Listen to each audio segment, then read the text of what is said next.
মেলার বদলে কর অফিসে মাসব্যাপী বিশেষ সেবা শুরু, কাঙ্ক্ষিত সেবা না পাওয়ার অভিযোগ।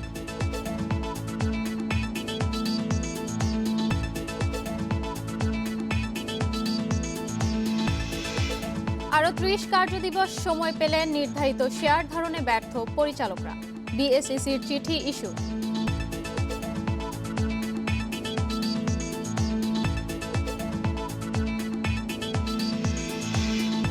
চাকরির পেছনে না ছুটে যুবকদের উদ্যোক্তা হওয়ার পরামর্শ প্রধানমন্ত্রীর, জাতীয় যুব দিবস উদ্বোধন।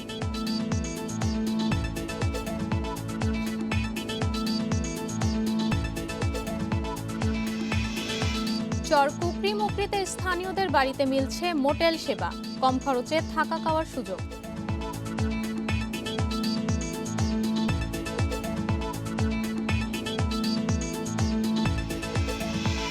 আমন্ত্রণ অর্থনীতি সারাদিনের সাথে আছে মিশরাত সুমা। শুনছিলেন শিরোনাম, জানাবো বিস্তারিত সংবাদ। আয়কর রিটার্ন জমা নিতে কর অফিসগুলোতে শুরু হলো মাসব্যাপী ওয়ান স্টপ সার্ভিস।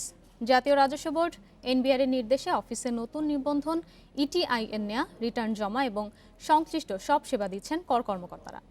তবে কিছু অফিসে কাঙ্ক্ষিত সেবা মিলছে না বলে অভিযোগ করদাতাদের।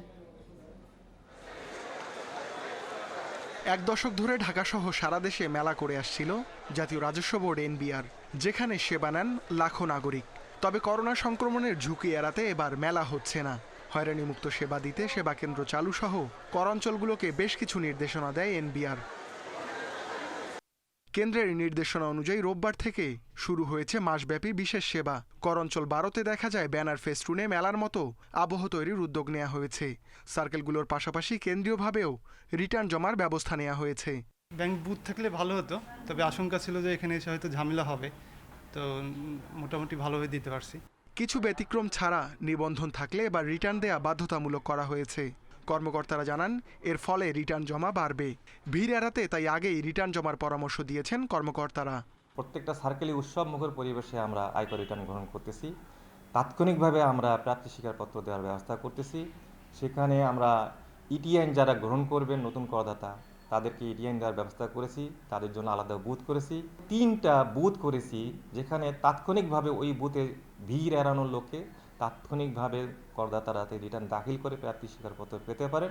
করোনার ঝুঁকি মোকাবিলায় বিশেষ ধরনের বুথ করেছে করাঞ্চল 4। যারা বাসায় রিটার্ন পূরণ করেছেন খুব সহজেই জমা দিতে পারছেন। তবে রিটার্ন দাখিলের জন্য প্রয়োজনীয় অনেক সেবাই পাওয়া যাচ্ছে না বলে অভিযোগ করেন কিছু করদাতা। দেখেন, এটা তৎক্ষণাৎ কিন্তু আমরা বসে আছি, লোক আছে, লোক নেই। আমার ফর্ম নেওয়ার জন্য যেখানে এখানে ফর্ম থাকলে আমরা ইজিলি নিতে পারতাম, সেটা আমার জন্য 4 তলা যেতে হবে, 5 তলা, 6 তলা, 7 তলা। আগে মেলায় যেরকম আমরা ফিজিক্যালি রিটার্নটা ফিল আপ করে দিতাম, এখানে আমরা একটা বুকলেট তৈরি করেছি। ওই বুকলেটের করদাতাকে দিলে সহজেই মানে কোন রিটার্নের কোন ফর্ম কিভাবে পূরণ করতে হবে পুরো বুকলেটে দেওয়া আছে। করদাতারা বলছেন মেলায় ব্যাংকিং সহ সব সেবা পাওয়া যেত এক জায়গায়, তবে এবার সেসব সুযোগ মিলছে না। মেলাতে যে বিষয়টা হয়তো জুন 4 যেমন জুন 4-এ একটা জায়গাতেই সব দিলে হয়ে যেত। আমার এক রিলেটিভসের 83 সার্কেলে আছে, সেটা আবার কদমতলীতে, সেখানে গিয়ে দিতে হবে। করাঞ্চল 8 ও 14তেও নেওয়া হয়েছে প্রস্তুতি, তবে চালু হয়নি ইটিআইএন বুথ, যদিও এ বিষয়ে কথা বলতে রাজি হননি কর্মকর্তারা। Ruhul Amin, independent news, Dhaka. পুঁজিবাজারে তালিকাভুক্ত কোম্পানির পরিচালকদের সম্মিলিতভাবে 30% শেয়ার ধারণে আরও 30 কার্যদিবস সময় দিয়েছে নিয়ন্ত্রক সংস্থা বিএসইসি। নির্ধারিত সময়ের মধ্যে যেসব কোম্পানির উদ্যোক্তা ও পরিচালক 30% শেয়ার ধারণে ব্যর্থ হয়েছেন, তাদের আবেদনের প্রেক্ষিতেই এই সময় বাড়ানো হয়েছে বলে জানিয়েছেন সংস্থার কর্মকর্তারা। কোম্পানিগুলোকে আগামী 9 ডিসেম্বর পর্যন্ত সময়সীমা বাড়ানোর চিঠি দিয়েছে বিএসইসি। তবে এরপর আর সময় দেওয়া হবে না বলে জানিয়েছে নিয়ন্ত্রক সংস্থা। নতুন সময়সীমার মধ্যে তালিকাভুক্ত কোনো কোম্পানির উদ্যোক্তা ও পরিচালকরা সম্মিলিতভাবে 30% শেয়ার ধারণে ব্যর্থ হলে সিকিউরিটিজ আইন অনুযায়ী ব্যবস্থা নেওয়া হবে। গত 27 অক্টোবর সম্মিলিতভাবে 30% শেয়ার ধারণের জন্য বিএসইসির 60 দিনের আলটিমেটাম শেষ হয়। ওই 60 দিনের মধ্যে বেশ কিছু কোম্পানির উদ্যোক্তা ও পরিচালক শেয়ার ধারণ করেছেন।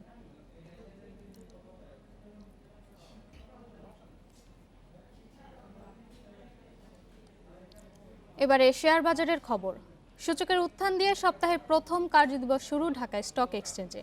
এ সময় প্রায় 58 ভাগ কোম্পানি শেয়ারের দর বেড়েছে। তবে টাকার অঙ্কে কমেছে লেনদেনের পরিমাণ। একই চিত্র অপর বাজার চট্টগ্রাম স্টক এক্সচেঞ্জে। সার্বিক সূচক বাড়লেও কমেছে লেনদেন। রবিবার লেনদেনের শুরু থেকেই ইতিবাচক ঢাকা স্টক এক্সচেঞ্জের মূল্য সূচক। লেনদেন শেষে প্রধান সূচক ডিএসইএক্স বেড়েছে 50.58 পয়েন্ট, অবস্থান করছে 4896 পয়েন্টে। তবে সূচক বাড়লেও কমেছে লেনদেনের পরিমাণ। মোট লেনদেন হয়েছে 785 কোটি 35 লাখ টাকা শেয়ার, যা আগের কার্যদিবস থেকে 178 কোটি টাকা কম। লেনদেনে অংশ নেওয়া 358টি কোম্পানি ও মিউচুয়াল ফান্ডের মধ্যে দর বেড়েছে 203টির, কমেছে 81টির এবং অপরিবর্তিত রয়েছে 74টি প্রতিষ্ঠানের শেয়ার দর। সবচেয়ে বেশি হাতবদল হওয়া প্রতিষ্ঠানগুলোর তালিকার শীর্ষে রয়েছে বেক্সিমকো ফার্মাসিউটিক্যালস, দ্বিতীয় এশিয়া প্যাসিফিক জেনারেল ইন্স্যুরেন্স এবং তৃতীয় অবস্থানে বেক্সিমকো লিমিটেড। ফ্যামিলি টেক্সটাইল উঠে এসেছে শতাংশের দিক থেকে দর বৃদ্ধির তালিকার শীর্ষে, দ্বিতীয় সামিট অ্যালায়েন্স পোর্ট এবং তৃতীয় তালু স্পিনিং মিলস। অন্যদিকে চট্টগ্রাম স্টক এক্সচেঞ্জে সার্বিক সূচক বেড়েছে 157.77 পয়েন্ট। লেনদেন হয়েছে 25 কোটি 59 লাখ টাকা share. Ishrat Suma, independent news. চাকরির পেছনে না ছুটে নিজেদের উদ্যোক্তা হিসেবে গড়ে তুলতে যুবকদের পরামর্শ দিয়েছেন প্রধানমন্ত্রী শেখ হাসিনা। রোববার রাজধানীর ওসমানী স্মৃতি মিলনায়তনে অনুষ্ঠিত বঙ্গবন্ধু জাতীয় যুব দিবসের উদ্বোধনী অনুষ্ঠানে তিনি এ পরামর্শ দেন। যুবকদের উদ্দেশ্যে প্রধানমন্ত্রী শেখ হাসিনা বলেন, নিজে কাজ করে আরও 10 জনকে চাকরি দেওয়ার জন্য প্রস্তুত হতে হবে। বলেন, নিজেই বস হব এই কথাটা মাথায় রাখতে হবে। আওয়ামী লীগ সরকার কর্মসংস্থানের দিকে বিশেষভাবে দৃষ্টি দিয়ে বিভিন্ন পদক্ষেপ নিচ্ছে বলে জানান তিনি। এ সময় যুব কর্মসংস্থানে বিশেষ অবদান রাখায় দেশের 26 জন ব্যক্তিকে বঙ্গবন্ধু জাতীয় যুব দিবসে পুরস্কৃত করা হয়। তথ্য প্রযুক্তির উন্নয়ন তৃণমূলে পৌঁছে দিতে সরকার কাজ করছে বলে জানান শেখ হাসিনা।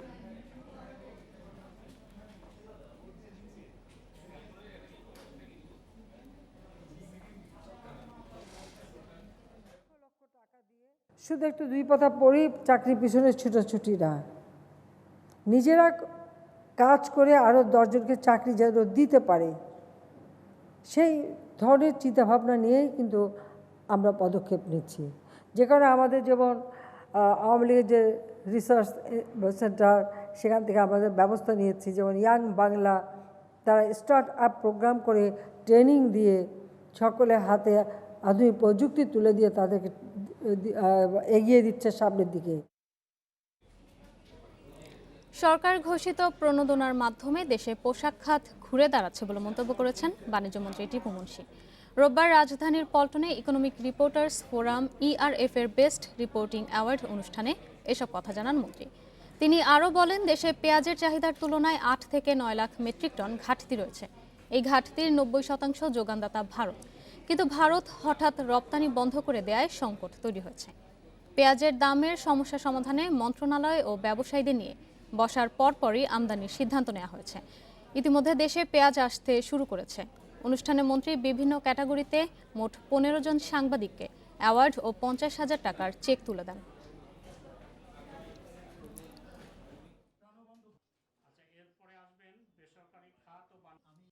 এই সেক্টর সামাল দিতে পারতো না যদি সেই সময় সাহায্যটা না করতো। ঘুরে দাঁড়িয়েছে এই ট্রেড, ঘুরে দাঁড়িয়ে আবারও আগের অবস্থানে যাওয়ার চেষ্টা করতো। দাম বেড়েছে সেখানে, আমাদের এখানেও বাড়ছে। এখন ভারতের উপর আমাদের ডিপেন্ডেন্সি বেড়েছে। ছিল অনেকখানি পেঁয়াজের ব্যাপারে 90% ইম্পোর্টটা ভারত থেকে হতো। ভারতের নিজেদের শর্টফলের কারণে তারা বন্ধ করে দিল। পুঁজিবাজারে তালিকাভুক্ত কোম্পানির পরিচালকদের সম্মিলিতভাবে 30% শেয়ার ধারণে আরও 30 কার্যদিবস সময় দিয়েছে নিয়ন্ত্রক সংস্থা বিএসইসি। নির্ধারিত সময়ের মধ্যে যেসব কোম্পানির উদ্যোক্তা ও পরিচালক 30% শেয়ার ধারণে ব্যর্থ হয়েছেন, তাদের আবেদনের প্রেক্ষিতেই এই সময় বাড়ানো হয়েছে বলে জানিয়েছেন সংস্থার কর্মকর্তারা। 27 তারিখ থেকে 1 মাস। কারণ হলো অনেকে আমাদের কাছে প্রেয়ার দিয়েছে, তো এটা অনেক কমপ্লাই করতে পারে না বিভিন্ন কারণে, তো সেই জন্য এটা করা হয়েছে। মাস্ক ছাড়া দোকানে সেবা না দেওয়ার আহ্বান জানিয়েছে দোকান মালিক সমিতি। রোববার জাতীয় প্রেস ক্লাবে এক সংবাদ সম্মেলনে এই আহ্বান জানান সমিতির নেতারা। এ সময় নেতারা বলেন, করোনার দ্বিতীয় সংক্রমণের ঝুঁকি এড়াতে সঠিকভাবে স্বাস্থ্যবিধি মানতে জোর দিচ্ছে সরকার। করোনার কারণে অতি ক্ষুদ্র ও মাঝারি শিল্পের ব্যবসায়ীরা ক্ষতিগ্রস্ত হয়েছেন। সরকারের দেয়া 20,000 কোটি টাকার প্রণোদনার টাকা পাননি বেশিরভাগ ক্ষুদ্র ব্যবসায়ী। তাই এ খাতকে চাঙ্গা করতে 50 লাখ টাকা টার্ন ওভার সীমা পর্যন্ত ভ্যাটের আওতামুক্ত রাখার সিদ্ধান্ত পুনর্বহালের দাবি জানান তারা। সম্প্রতি ক্ষুদ্র ব্যবসায়ীদের প্রণোদনা ঋণ পেতে বাংলাদেশ ব্যাংক বাধ্যতামূলক ট্রেড লাইসেন্সের জন্য প্রজ্ঞাপন জারি করে। এ প্রজ্ঞাপন প্রত্যাহারের আহ্বান জানান নেতারা।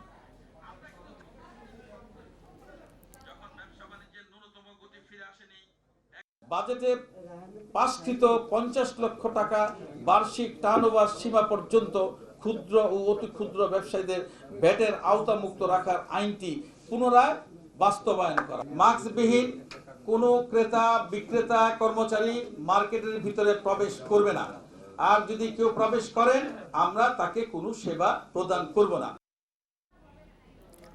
পর্যটন স্থান ভোলার চর কুকরি মুকরিতে নেই বিদ্যুৎ সংযোগ, ভালো রাস্তা কিংবা থাকার ব্যবস্থাও। তাই কমিউনিটি ভিত্তিক পর্যটন চালু করতে শুরু হয়েছে হোম স্টে সার্ভিস। এতে পর্যটকদের স্বল্প খরচে থাকা ও খাওয়ার সুযোগ করে দিচ্ছেন স্থানীয়রা। এর মাধ্যমে পর্যটন শিল্পের উন্নয়নের পাশাপাশি স্থানীয়দের জীবনমানের উন্নয়ন ঘটবে বলছে ট্যুরিজম বোর্ড। ভোলার চর কুকরিমুকরি বোরা গুরঙ্গ নদীর দুপাশে যতদূর চোখ যায় সারি সারি গাছ। সবুজের এই অপার সৌন্দর্যে সহজেই মুগ্ধ হন যে কোনো পর্যটক। তাই নানা প্রতিকূলতা সত্ত্বেও অনেক দূর থেকে প্রকৃতিপ্রেমীরা ছুটে যান সেখানে। নদীপথ ছাড়া যাতায়াতের ব্যবস্থা না থাকায় এখনও বিভিন্ন নাগরিক সুবিধা থেকে পিছিয়ে এই এলাকার বাসিন্দারা। দুইটা রাস্তা মাত্র মেরামত হয়েছে, আর রাস্তা তো সব কাঁচা রাস্তা। রুগী নিতে নিতে ওইদিকে মরে যেতে পারি। হ্যাঁ, মরে যাও পারতেন, মরালে লাশ, তাইলে আমাকে এনে একটা হাসপাতাল হইলে ভালো না। পর্যটকদের আকর্ষণ বাড়াতে তাই গড়ে তোলা হচ্ছে কমিউনিটি ভিত্তিক পর্যটন ব্যবস্থা, যেখানে স্থানীয়দের সম্পৃক্ত করে পর্যটকদের জন্য প্রাথমিকভাবে তৈরি করা হচ্ছে 10টি ঘর। এসব ঘরে চরের বাসিন্দাদের তত্ত্বাবধানে মিলবে কম খরচে থাকা এবং খাওয়ার সুযোগ। মানুষ যখন আসা যাওয়া করবে তখন আমার ইনকামটা চালু হয়ে যাবে। থাকা ধরেন 350 টাকা, আর খাওয়া ধরেন 300 টাকা, ধরেন 700 টাকা পড়ে। সবসময় প্রোটেকশনটা প্রয়োজন। আমরা বিভিন্ন জায়গায় গেলে আমাদের জন্য আলাদা একটা রুম ছিল, সাথে একটা অ্যাটাচড বাথরুম ছিল, সেটা আমার বেশি ভালো লাগছে। খুবই চমৎকার, যেহেতু গ্রামীণ পরিবেশে থাকা এবং খরচটা খুবই সামান্য, মাত্র 300 টাকা। কমিউনিটি ভিত্তিক এই উদ্যোগে পর্যটকেরা যেমন পাবেন ঘরোয়া সেবা, পাশাপাশি স্থানীয়দেরও আর্থিকভাবে লাভবান হওয়ার সুযোগ তৈরি হবে বলছেন প্রকল্প কর্মকর্তা। এখানে টয়লেটের ব্যবস্থা নেই, পানির ব্যবস্থা নেই, সুপেয় পানির ব্যবস্থা নেই, বসার জায়গা নেই, নিরাপত্তা নেই। এই কাজগুলো আমরা করেছি এবং হোমস্টে করে দিয়েছি। ট্যুরিস্ট আসলে এখানে বহু মানুষ তার কর্মসংস্থানের সুযোগ খুঁজে পাবে। নাম্বার 2 হচ্ছে এমপ্লয়মেন্ট হলেই আপনার পভার্টি এলিভিয়েশনও হতে পারে এখানটায়। তো আমি ট্যুরিজম বোর্ডের পক্ষ থেকে আমি ট্যুর অপারেটরসদেরকেও আজকে নিয়ে এসেছি। ওরা আজকে দেখে গেছে আমার সঙ্গে, এটা তারা প্যাকেজ ডিক্লেয়ার করবে। হোমস্টে সার্ভিস জনপ্রিয় করার পাশাপাশি চরের প্রাকৃতিক পরিবেশ যাতে ক্ষতিগ্রস্ত না হয় সেদিকেও খেয়াল রাখা হচ্ছে বলে জানান সংশ্লিষ্টরা। এই এলাকাটিতে এখনও উন্নয়নের তেমন ছোঁয়া লাগেনি, তাই পর্যটনকে প্রাধান্য দিয়ে এখানে গড়ে উঠেছে কমিউনিটি ভিত্তিক ইকো ট্যুরিজম। আর এতে সংযুক্ত করা হয়েছে স্থানীয় মানুষজনকে। এতে করে একদিকে মানুষের জীবনমানের কিছুটা হলেও পরিবর্তন ঘটবে, তেমনি সাশ্রয়ী মূল্যে ভ্রমণ করতে পারবেন পর্যটকরা। সোহেল রানা, ইন্ডিপেন্ডেন্ট নিউজ, চর কুকরিমুকরি, ভোলা। সেচ মৌসুমে ব্যারেজের সবকটি গেট বন্ধ থাকায় শুকিয়ে গেছে তিস্তা নদী। নদীর বুকে ছুটে চলা জেলেদের নেই কর্মব্যস্ততা। উপার্জনের পথ বন্ধ হওয়ায় বেকার হয়েছেন জেলেরা। এদিকে বাঁধে আশ্রয় নেওয়া 500 পরিবারকে সরে যাওয়ার নোটিশ দিয়েছে পানি উন্নয়ন বোর্ড। তবে দ্রুত পুনর্বাসনের আশ্বাস দিয়েছে স্থানীয় প্রশাসন। রংপুর, দিনাজপুর ও নীলফামারীর 1,11,000 হেক্টর জমিতে সেচ সুবিধায় নির্মাণ করা হয় তিস্তা ব্যারেজ। গত বছর ইরিবোরো চাষে নদীর 2000 কিউসেক পানি দিয়ে 50,000 হেক্টর জমিতে সেচ সুবিধা দেয়া হয়। তবে ব্যারেজের সবকটি গেট বন্ধ থাকায় বাঁধের ভাটির দিকে ধু বালুচরে পরিণত হয়। চলতি মৌসুমে একই অবস্থা। এতে তিস্তাপাড়ের সহস্রাধিক মৎস্যজীবী বেকার হয়ে পড়েছে। নদী ভাঙনে ভিটেমাটি ও ফসলি জমি হারিয়ে নিঃস্ব হয়ে বাঁধে আশ্রয় নিয়েছে প্রায় 500 পরিবার। সম্প্রতি তাদের সরে যেতে নোটিশ দিয়েছে পানি উন্নয়ন বোর্ড। এরা প্রতি বছরই ভাঙনের শিকার হয় এবং বাঁধে আশ্রয় নেয়। তো আমরা হিসাব করে দেখেছি, এরকম আমাদের 40 কিলোমিটার বাঁধের উপরে প্রায় 500 অবৈধ বাড়িঘর রয়েছে। আমরা তাদেরকে ইতিমধ্যে চিঠিও দিয়েছি। এ নিয়ে আতঙ্কে রয়েছে ভিটেমাটি হারা মানুষগুলো। 3-4 মাস পানি থাকে না, তখন আমাদের অনেক কষ্ট হয়, পরিবারের চলা খুব কষ্ট হয়, মাছ পাওয়া যায় না। বাঁধের পাশে এসে আমরা দাঁড়াইছি, আলহামদুলিল্লাহ সরকার যদি আমাদের ক্ষতিপূরণ কোনো কিছু না দেয়, কোনো দোষের বার না নেয়, তাহলে তো আমরা চলতে পারবো না। তবে প্রশাসন বলছে বাঁধে আশ্রয় নেওয়াদের পুনর্বাসনে 8,000 কোটি টাকায় তিস্তা ব্যারেজ উন্নয়ন প্রকল্প গ্রহণ করা হয়েছে। এই প্রকল্পটা অনেকে আছে, আমরা এটা চেষ্টা করতেছি সবাই মিলে, হয়তো বা পাশ হলে আগামী বছর বা পরের বছর স্থায়ীভাবে এই তিস্তা পারে যারা লোকজন আছে তাতে একটা সমাধান হবে। 1990 সালের 5 আগস্ট ব্যারেজের কার্যক্রম চালুর পর উত্তরের অন্যতম একটি পর্যটন কেন্দ্র হিসেবে পরিচিতি পায় Teesta barrage. Independent news desk. দ্বিতীয় দফা লকডাউন এবং সরকারের অভিযোগের মুখে ফ্রান্সে ব্ল্যাক ফ্রাইডে অফার প্রচারণা তুলে নিয়েছে মার্কিন রিটেল জায়ান্ট অ্যামাজন। মূলত নিজ দেশের ক্ষুদ্র ব্যবসাগুলোকে বাঁচাতে অ্যামাজনের ব্ল্যাক ফ্রাইডে অফার বন্ধ করার নির্দেশ দেয় ফ্রান্স সরকার। শনিবার আন্তর্জাতিক গণমাধ্যমগুলোতে এ তথ্য প্রকাশিত হয়। সেখানে বলা হয়, এর আগে লকডাউন চলাকালে অ্যামাজনের প্রচারণার কারণে ক্ষতির মুখে পড়েছে দেশটির ক্ষুদ্র ব্যবসা। এমনকি 2 লাখের বেশি ক্ষুদ্র ব্যবসা বন্ধও হয়ে গেছে, যার কারণে অ্যামাজনকে প্রচারণা বন্ধ করার নির্দেশ দেওয়া হয়েছে বলে জানান ফ্রান্সের উপ অর্থমন্ত্রী অ্যাগনেস প্যানিয়ে। তবে এত কিছুর পরও শনিবার ফরাসি এক ওয়েবসাইট থেকে ব্ল্যাক ফ্রাইডে সেল শিরোনামে সরাসরি অ্যামাজনের বিজ্ঞাপন প্রচার করা হয়। এদিকে শুক্রবার থেকে ফ্রান্সে দ্বিতীয়বারের মতো লকডাউন শুরু হয় খুব প্রয়োজনীয় নয় এমন ব্যবসা প্রতিষ্ঠান ফের বন্ধ ঘোষণা করেছে দেশটি।